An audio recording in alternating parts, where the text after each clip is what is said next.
Very good morning and good evening to everyone. My name is Jamin Lee from School of Law, Seoul National University. I trust all of you are doing well in these trying times. Today we have a special guest. We are having Professor Michael Mandel of Harvard University, who will talk about his new book, Tyranny of Merit: What's Become of the Common Good, released in September 2020 and published in Korea recently as well. As we all know, Professor Sandel has published many splendid books, including What Money Can Buy, The Moral Limits of Markets, and seminal Justice, What's the Right Thing to Do? These books were international bestsellers, including here in Korea as well. We have a large audience today. We have many people who logged in to watch our conversation today. I'd like to welcome Professor Sandel to the webinar conversation of today. Professor Sandel, let me ask you this question to initiate our discussion first. What motivated you to write this book? What message did you want to convey through this book? Why this particular message is all the more important and timely at this particular point in time, please. Thank you. Thank you, Professor Lee. It's a great pleasure to be with you.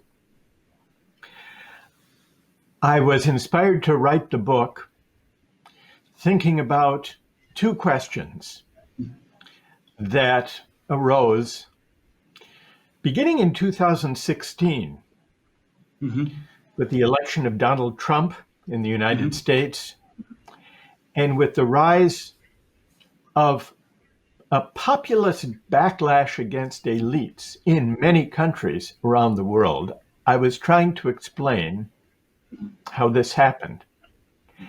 I also, at the same time, had been aware for many years of the intense stress and pressure that I observe in my students.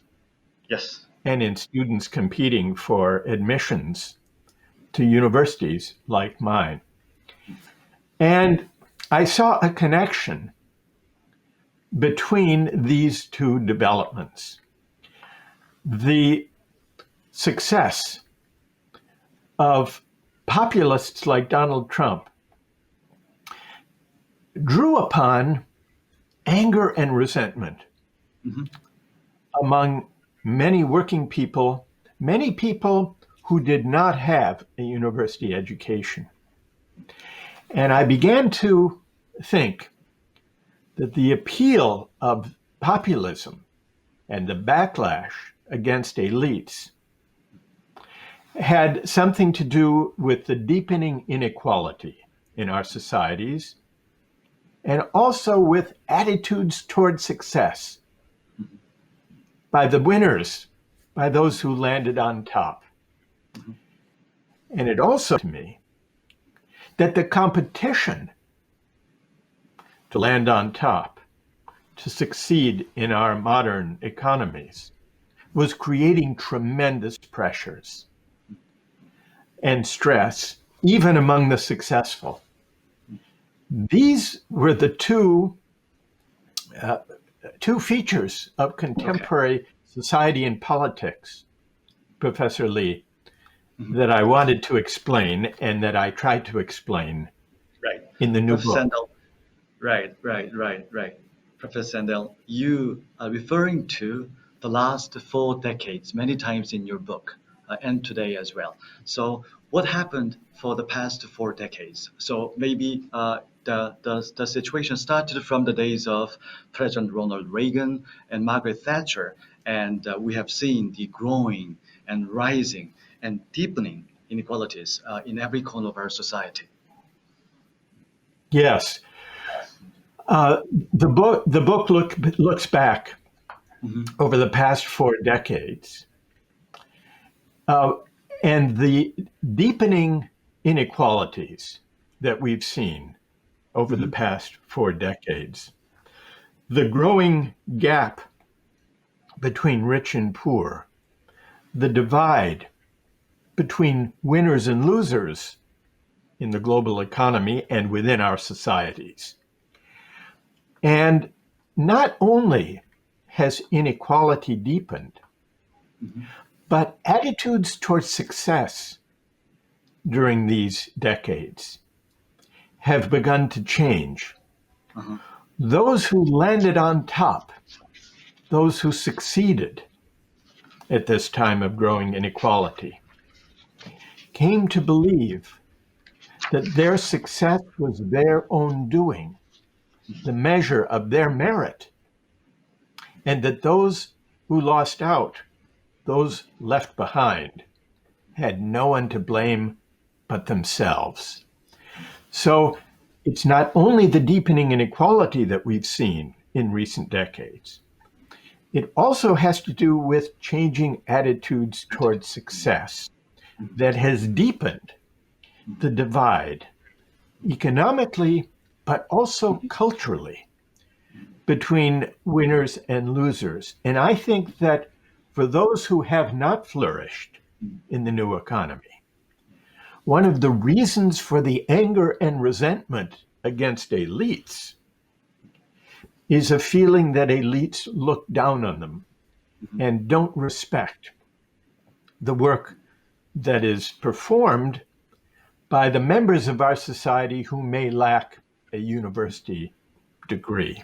I think this has contributed to the anger and resentment and frustration that has resulted in the populist backlash. Indeed, Professor Sandel. So as a result of meritocracy, we have lost, say, sense of humility and sense of togetherness and the sense of, luck and good fortune that is playing in your life and in your success. As a result, the governing elites are now having stronger sense of meritocracy where they say, I deserve it. I deserve to rise and I deserve to enjoy the benefit I have reaped for the past of my life, etc. And now you are saying that that attitude, as a result of meritocracy, is creating resentment, rancor, and anger, which creates populist backlash and populist uprising in many parts of the world, as evidenced in 2016, the election of President Trump and Brexit. Then, Professor Sandel, Yes. my following up question then is, what should we do? If the attitude is the problem, Professor Sandel, what should we do about it? How can we try to change the attitude of the governing elites? What did you say? Could you enlighten us to that? I think we need to do two things. We need to try to address the deepening inequalities. And at the same time, we have to recognize that these inequalities are partly economic, but they are also cultural. They're about attitudes. And what's been lost in recent decades, I think, has been an appreciation for the dignity of work. And by the dignity of work, I mean social honor and respect and esteem for the contributions to the economy that everyone makes, whether or not they are highly paid or less well paid, whether or not they have a university degree or don't have a university degree. Exactly. Part of what we need to do is to renew and restore recognition and respect for the dignity of work, for everybody's contributions to the economy and to the common good. So that's one thing we have to do. But as you mentioned, it's also about attitudes towards success. And it seems to me we have also to persuade the successful, those of us who have succeeded, those of us who have reaped the benefits of a market society, to have a greater appreciation of the role of luck and good fortune that helped us on our way, Because when we believe that our success is only our own doing, we lack humility, we lack recognition of luck and good fortune, and we also lack a sense of solidarity and mutual responsibility for our fellow citizens who may be less fortunate than ourselves. So appreciating the role of luck in life can prompt a certain humility. And humility, I think, is an important civic virtue because it can open us to the sense that we are all in this together.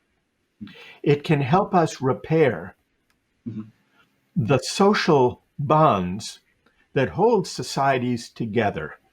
And one of the reasons for the polarization in our societies is that the social bonds that hold us together have gradually come unraveled during the past 4 decades. So the dignity of work, but also a greater sense of humility among those of us who are successful.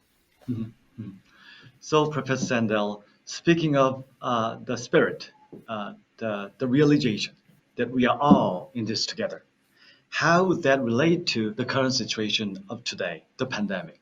So how the problem, how would the problem, how do you think the problem and flaws of meritocracy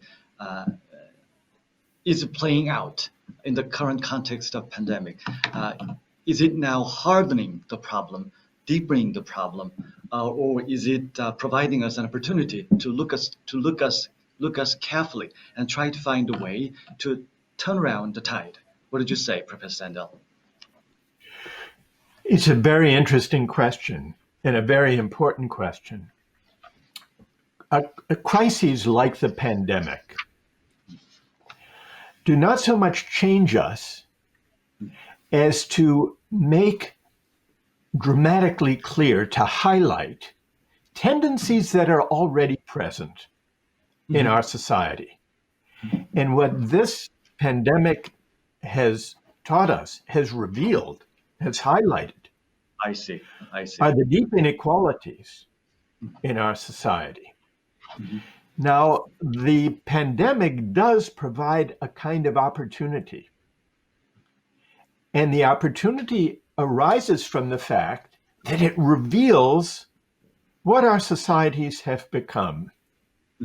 At the beginning of the pandemic, we often heard a slogan, "We are all in this together." Yes. We heard this slogan from politicians, from celebrities, Yes. from advertisers. We are all in this together. And That's of course, so true. what that slogan meant was, we are all vulnerable to the virus. None of us is immune. We are all vulnerable as human beings. And yet, this slogan, "We are all in this together," we knew, most of us realized, this wasn't really true. Because we've seen during the pandemic that some of us have the luxury of working from home Yes. in relative safety, whereas others, frontline workers, for example, have to be exposed every day, have to risk their health and sometimes their lives. So we are experiencing this pandemic unequally, and this reveals the shape of our society.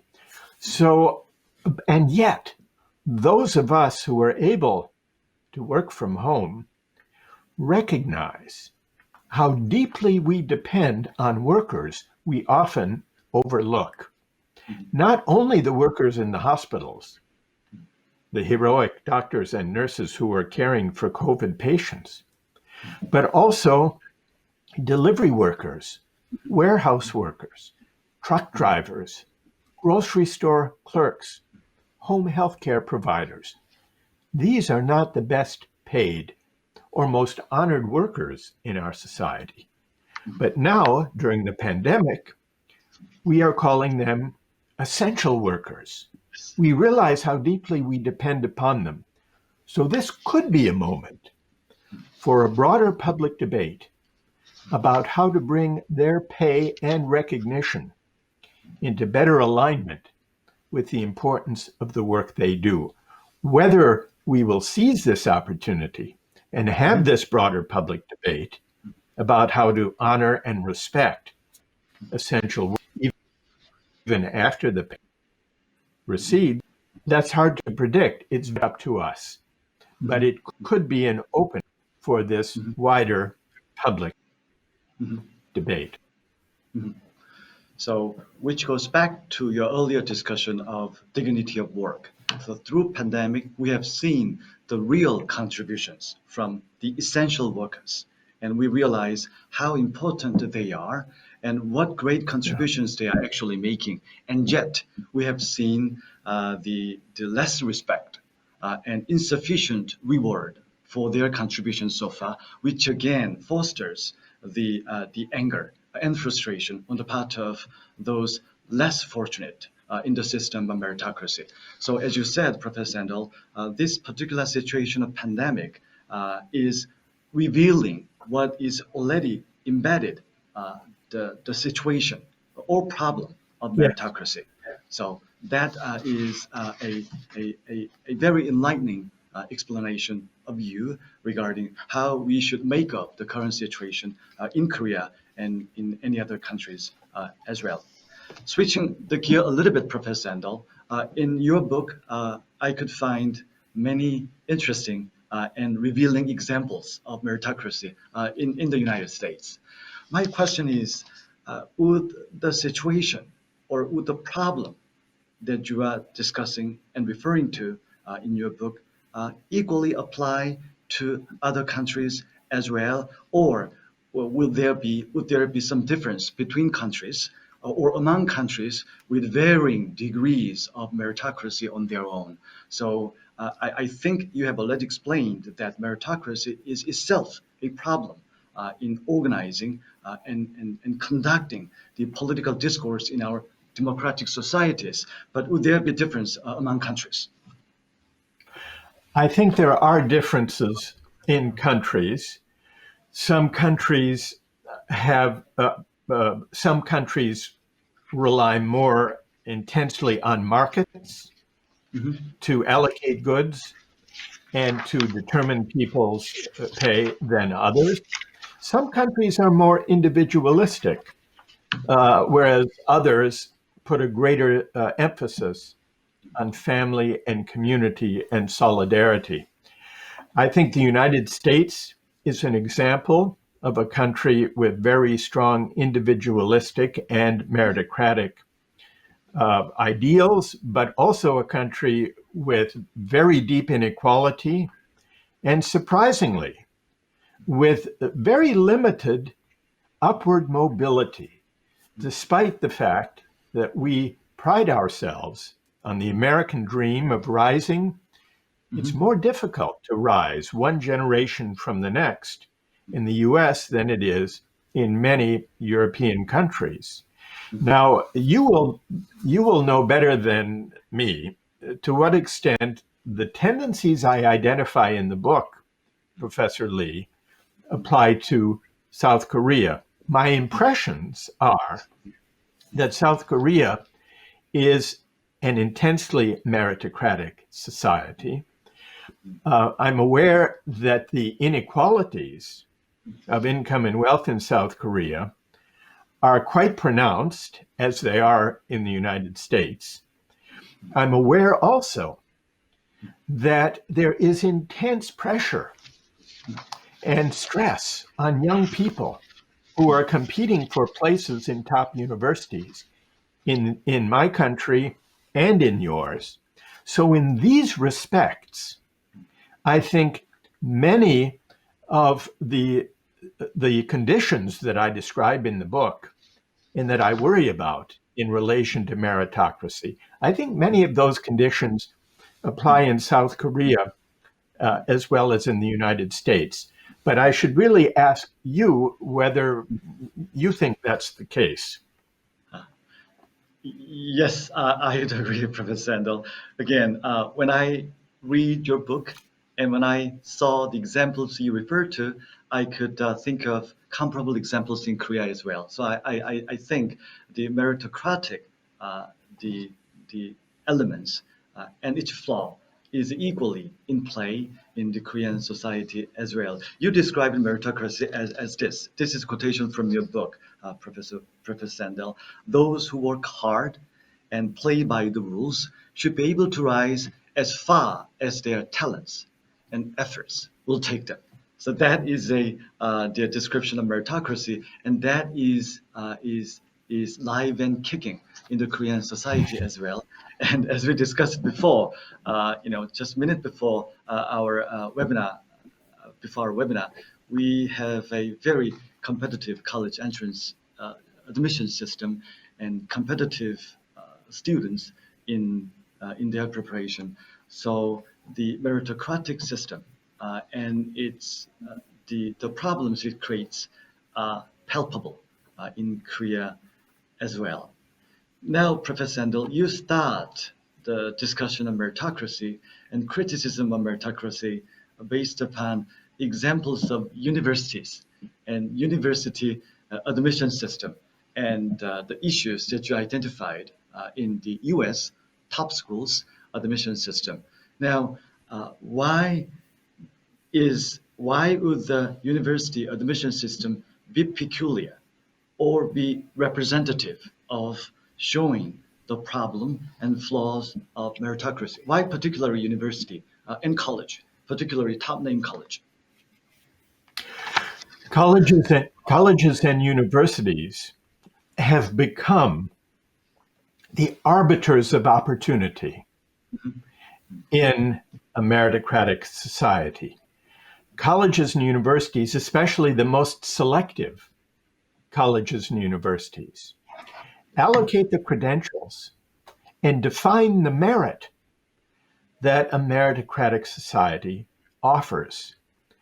And if we really believe we want a society where everyone, regardless of how wealthy or poor their family may be, has a chance to compete for jobs and for and to make a good living. Right. The vehicle for that mobility is often considered to be admission to a top college or university. This is why the competition for admission is so intense. We see this intensity in the US, even to the point where not too long ago, there was a terrible scandal where many wealthy and some famous parents hired a private admissions counselor to engage in a scheme to bribe college officials and to cheat to get their students admitted to top universities. So this cheating scandal became big news in the United States.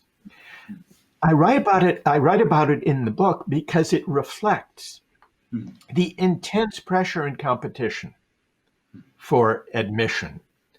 Now, if we believe everyone should have an equal chance to compete, then we should have systems of admission that are fair toward everyone.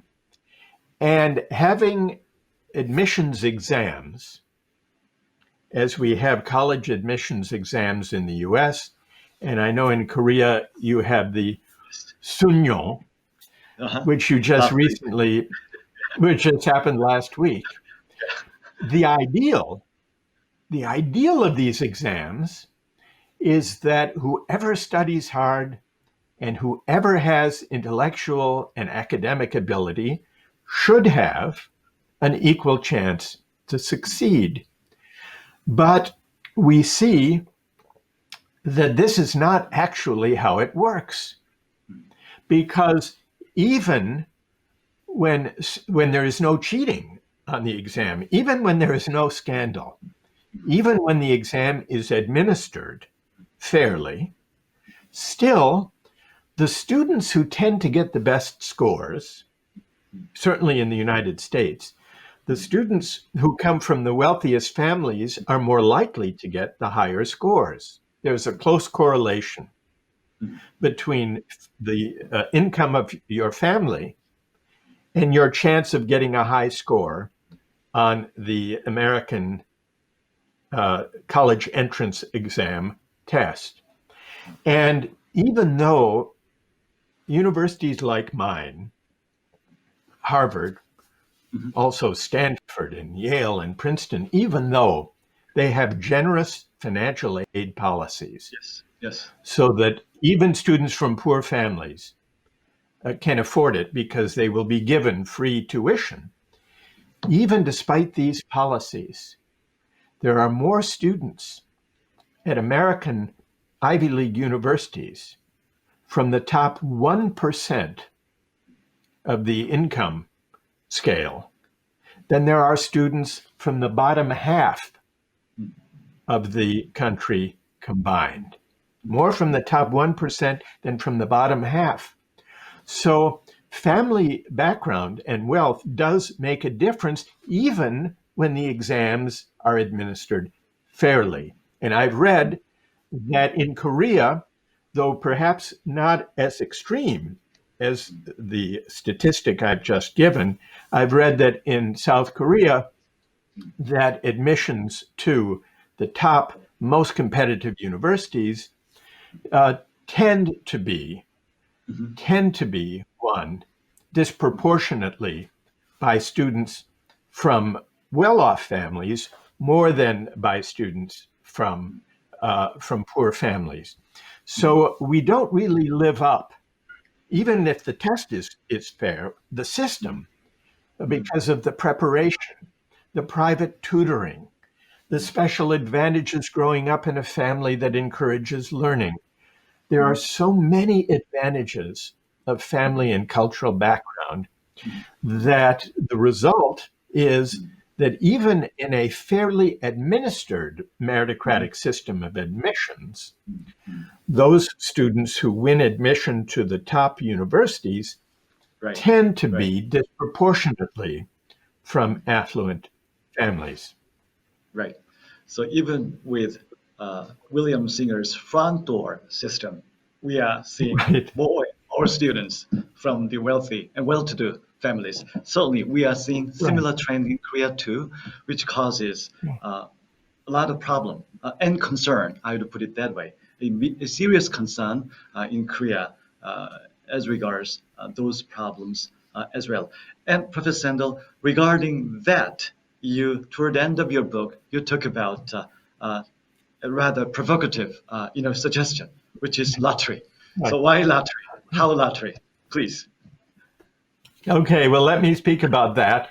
And this is a provocative proposal, I admit. But here's the proposal.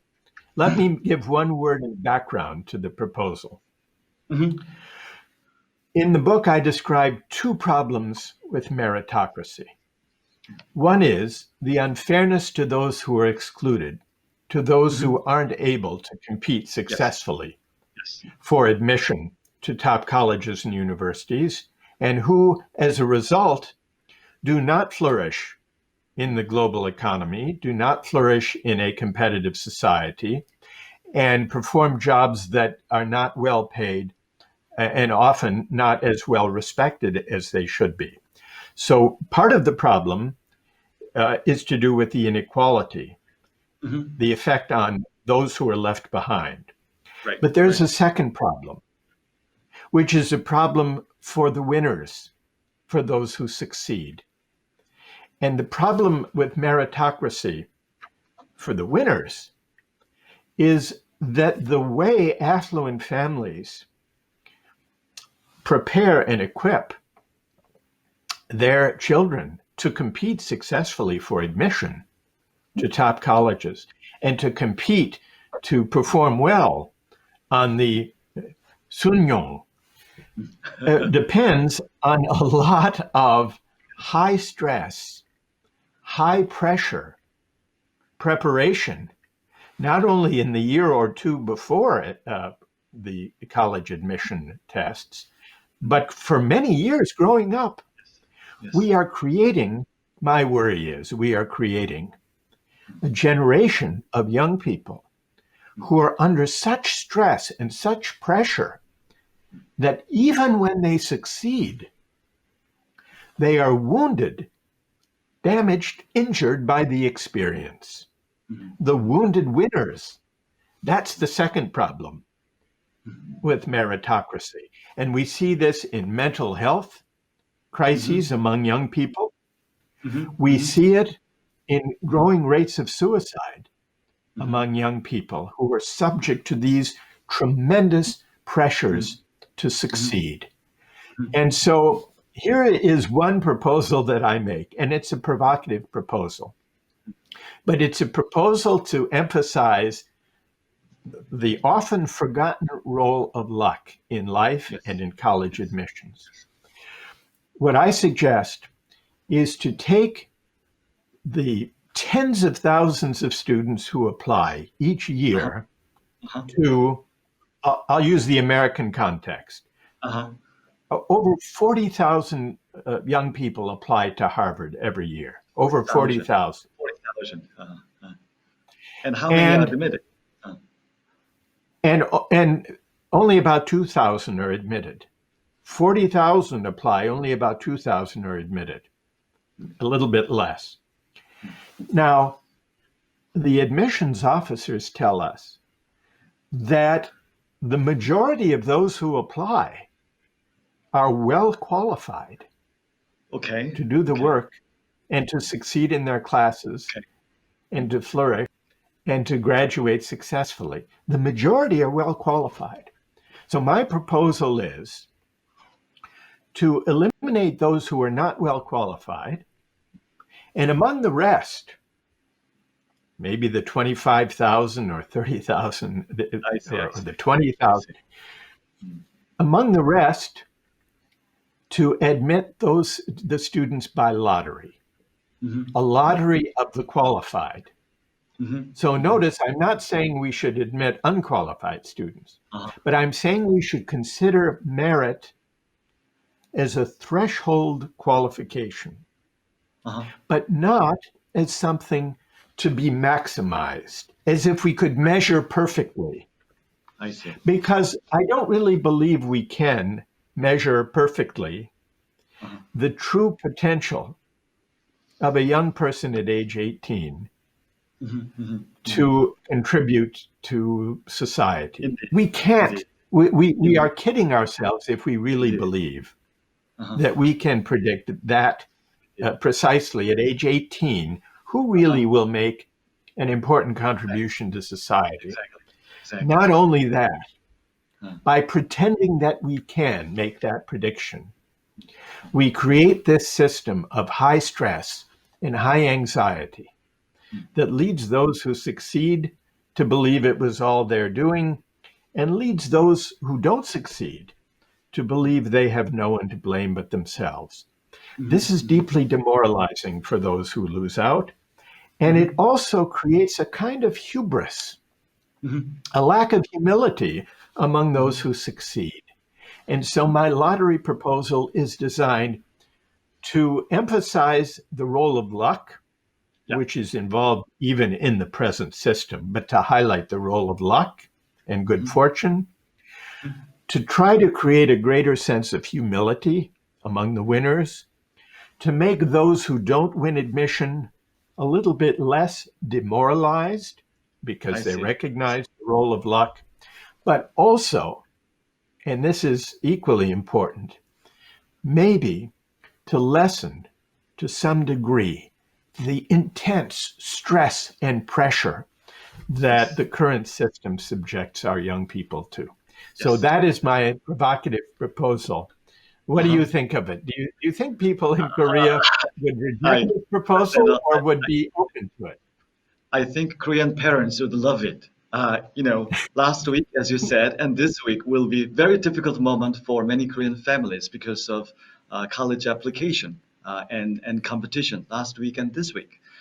And now I understand that if we understand the role of luck and good fortune, then we can apply it to the college admission system where we select qualified students and then run a lottery among them so that they can realize the role of luck and good fortune for their future. In that way, they will have sense of humility when they grow up. And at the same time, those who are not lucky enough to be selected through lottery, they have less demoralizing experience in understanding the outcome. Again, that will help them grow in that sense in their future as well. So that is the suggestion that can lessen the problem of meritocracy. So there are many things that we can consider to fix the problem of meritocracy, and certainly, again, lottery seems to be one way to pursue a solution of the problem. Now, Professor Sandel, slightly different question about meritocracy and dignity of work and college entrance exam. Now, we are seeing, Professor Sandel, a drastic change of our economic system, digital economy, or digitized society, where more and more people are working from home, not just because of pandemic. Now we have many people who are working from home and doing things remotely and conducting business activities via internet, as we are doing today. Now, the advent of digital economy, how would that change the meritocratic system? What impact would it bring to us if the flaws of meritocratic system left unattended for the future? So how would you expect to come if the current problems are left unattended?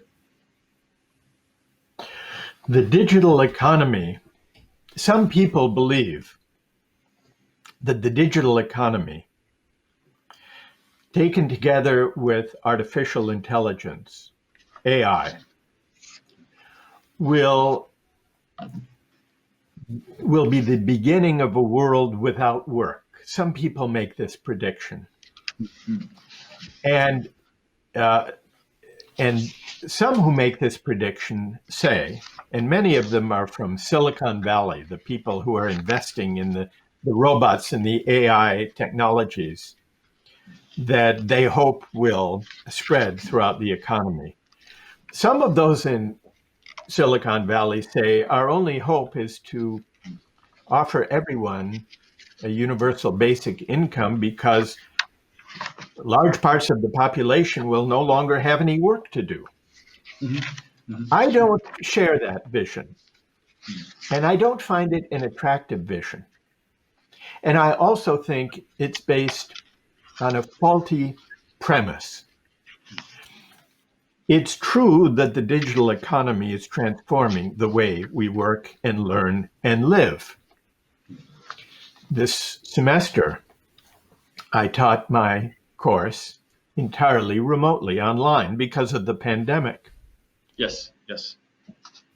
And in the pandemic, I made my lectures on justice freely available online for anyone who wanted to study moral and political philosophy and questions of justice. So I'm a big believer in the possibilities of online learning as a way of opening access, creating free global access to teaching and learning and education. However, I don't believe that even the best online learning or digital technologies can replace human contact and human interaction. Consider all of us how eager we are to have the pandemic end so that we can once again gather together in classrooms, in universities, in schools, and resume the personal aspect, the human connection and contact on which learning depends. Online learning, to take the example of education, will have a growing role and a growing importance, but I don't think it can or should ever replace the human presence, the human contact between teachers and students. And I think much the same is true in other parts of our society and economy. I think that new technologies, digital technologies, can supplement the work performed by human beings. But I don't agree that we are on the verge of a world where robots will perform many or most of the jobs that human beings now perform. In some areas of the economy, there may be some displacement of jobs, but it's more likely, I think, that technology and AI and digital technologies in particular will supplement rather than replace what workers do. And so I think that we should not look to technology as the solution to the lost dignity of work. That is a human question. It's a social and political question, how to accord dignity and respect to the work people do. And I don't agree with those. There are some technological utopians who believe that technology will solve the problem of work. I don't agree with that. And I think that the human element of work and the relationships that we develop in the world of work are actually important. Work is not only a way of making a living. It's also a way of contributing to the common good and being recognized by our fellow citizens for the contributions we make. No machine, no digital technology, no universal basic income could replace that element of recognition and appreciation.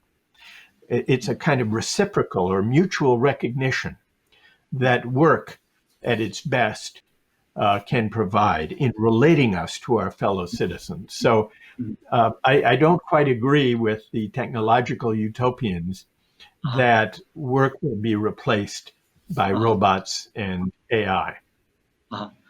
As you quoted Robert F. Kennedy in your book, to understanding that I am a participant in this great public venture.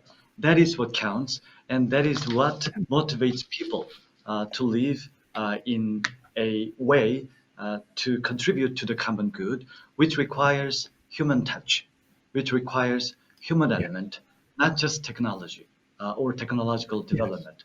So in other way, as you said, what money can't buy, there's what the AI can't replace in the context of our lives. So thank you for sharing your view on the technological development and how it will affect the meritocracy and the meritocratic institutions and tendency.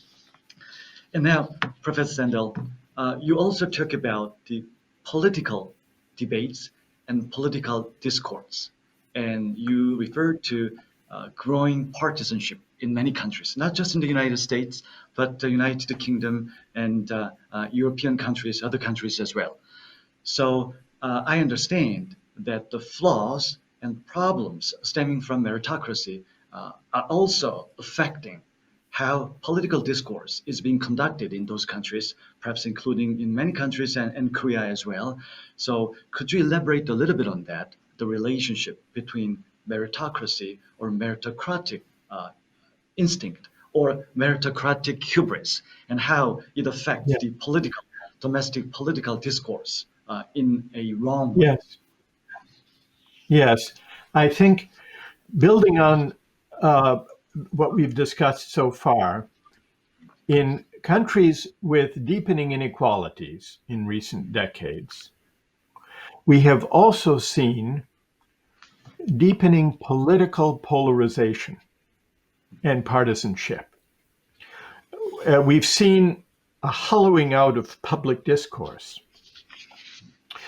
These days, too often, public discourse does not consist of people who disagree reasoning with one another or debating with one another, but instead we see people shouting past one another without really listening. We see this in the public life of many democratic societies around the world, deepening polarization. Not only that, but anger, rancor, resentment. We see it in the aftermath of this American election, where a large proportion of those people who voted for Donald Trump do not believe that the election was fair, even though there is no evidence that there was widespread fraud in the election. This reflects the deep polarization that has come about partly by the widening inequalities, but also by the sense among many working people, especially people without a university diploma, to feel that for a long time, elites have been looking down on them, governing elites, intellectual elites, political elites, elites in the media, and therefore they no longer believe what they hear on the media. They no longer believe what government officials, even public health officials, tell them. We in the United States have seen a dramatic example of this mistrust with the debate about whether to wear a mask during the COVID pandemic.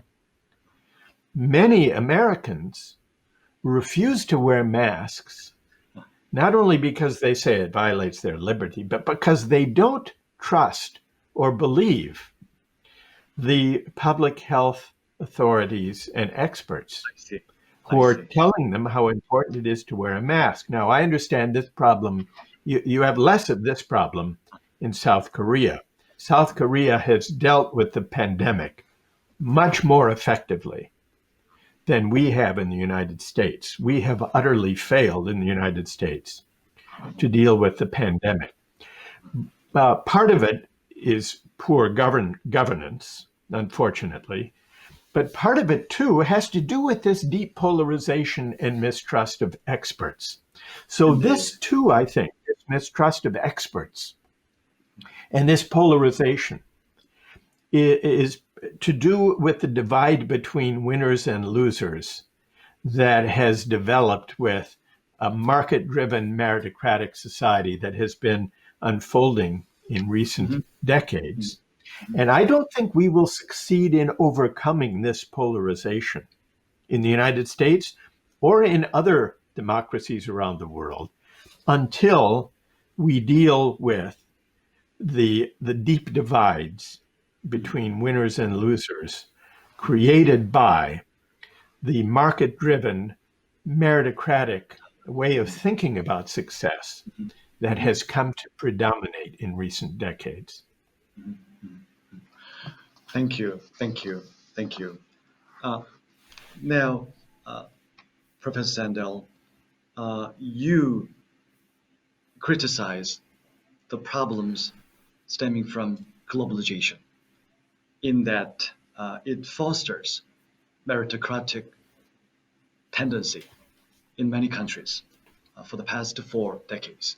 My question then is, Professor Sandel, would globalization, is it impossible for globalization and globalization and the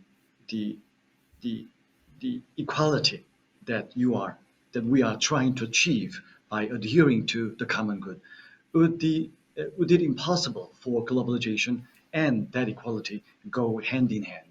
Or is there fundamental tension between globalization and the true equality among the people, those successful and those less successful in the long run? Please. It's a vision. I don't think is a necessary conflict between globalization and a more equal society. But it depends on what kind of globalization, what policies, I see. what economic and political policies should govern the globalization. The argument in favor of allowing free flows of goods and capital and people across national borders, well, that's what globalization essentially means. The argument in favor of that that we were offered was, this will lead to greater economic growth for everyone. And though within countries, some will gain more and others may lose their jobs, the gains to the winners can be used to offset the loss to the losers, those who lose their jobs to outsourcing, for example, of manufacturing. We can invest in them so that they can retrain for new jobs, and they can be made better off too. We can use the increased GDP that comes from global trade and global financial flows. We can use those gains to provide health care to everyone, to provide a better education for everyone, to provide job retraining to those who lost their jobs. That was the promise. Problem is, that didn't happen. The gains to the winners from globalization more or less stayed with the winners, and there was not the political will or the sense of solidarity to make sure that those who suffered when their jobs were lost through outsourcing to lower wage countries, for example, were provided for. And so if globalization had been done in a way that was embedded in policies of health and education and job training that shared the benefits, then that kind of globalization could be compatible with the common good and with a just society. But the problem is, it didn't work out that way. The inequalities deepened. They weren't really addressed. Access to healthcare was not equal, and we saw how much this matters, especially during a pandemic. Access to education was not equal, and we saw how, even with fair exams, the access to prepare for those exams to gain admission to college is not truly equal. So the deep inequalities that were created and the divides between winners and losers that were deepened were not addressed. And they furthermore gave rise to the meritocratic attitudes, the meritocratic hubris we've discussed, that made the problem even worse because the successful began to look down on those who had been left behind. So I think there could have been a way to do globalization that did not have these damaging effects. But unfortunately, that is not the path that we took. I see. Thank you, Professor Sandel. Now, let me ask you this question. Well, Professor Sandel, your books have been extremely popular in Korea for the past decade, as I said in the beginning of our discussion. I'm sure this new book will be too. My question is, why do you think your books are enjoying such a strong readership in Korea? Well, what do you think in your own view? Because this is a rare opportunity to hear from you directly. So what do you think? Why so? Well, in some ways, I'm the least well-qualified person, Professor Lee, to answer that question. I do have one do have one guess that I will share with you. But first, I would like to turn the question around Uh-huh. and ask you, because you are a better judge than I am of why this might be so. And then I'll give you my attempt to answer. Okay. Well, if I may, Professor Sandel, I think you have brought to surface the fundamental problems that we are struggling, not just alone in the United States, but also in many countries, certainly in Korea as well. So now this is an opportunity. Your books provided us with an opportunity to view the difficulties and struggles and problems we are experiencing in Korea from an objective prism. So that's why I think your books, particularly Justice, What's the Right Thing to Do, and this new book will provide an opportunity to engage with the Korean audience so that how our situation is judged and assessed and evaluated in the bigger picture from the objective point of view, such as yours. So maybe that's why I think your books are popular, and this one will be too, if I may. Is that Well, do you, is it agreeable? well, thank you. I appreciate that analysis. And what I would add just one element, and it's really just based on my own impression, my personal impression, based on my experience. I've had the privilege and pleasure of visiting South Korea many times in the years since my justice book first came out. Mhm. And every time I come to South Korea, I am struck and I'm deeply impressed by the passion and the hunger among Koreans, and especially young people, the younger generation, university age, people in their 20s and 30s, to think together about big ethical questions, about questions of justice and fairness, what makes for a fair society, questions about the meaning of a good life, about what we owe one another as citizens, about the role of money and markets in a good society. I find a tremendous hunger to engage in reasoned public debate about these big questions of values. And I will never, and as you know, many times when I lecture, the lectures are interactive. The participants, the audience has an opportunity to respond, and I put questions to the audience, and I invite the audience to voice their disagreements with one another, with me, and I'll never forget one experience I had where we gathered in the outdoor amphitheater at Yonsei University with 14,000 people and engaged in an interactive dialogue.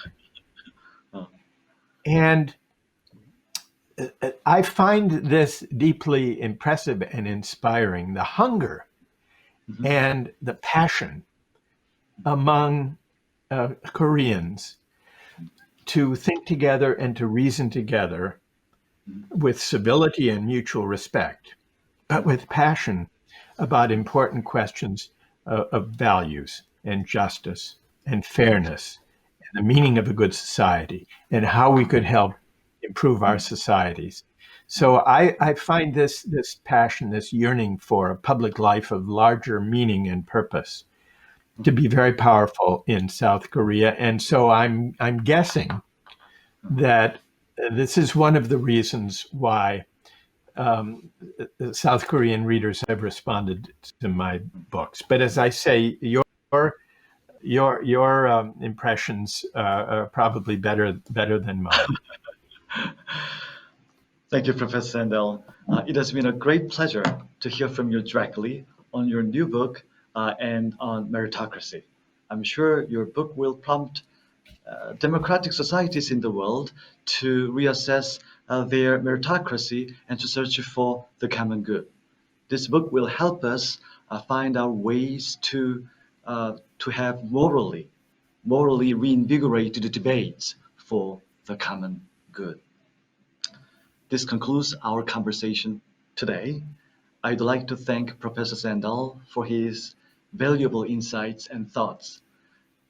And also to the audience here in Korea, thank you very much for attending and watching today's webinar.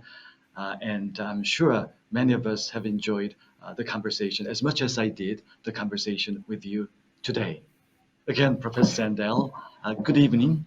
And to the audience in Korea, very good morning. And again, let me emphasize this. We are all in this together and for the value and for the common good, as Professor Sandel so succinctly explained in his new book. Thank you. Thank you, Professor Lee. Thank you to the audience. It's a great pleasure and an honor to be with you. Thank you. Thank you. Looking forward to seeing you again. Good evening. Thank you. Thank you. Bye-bye. Bye-bye.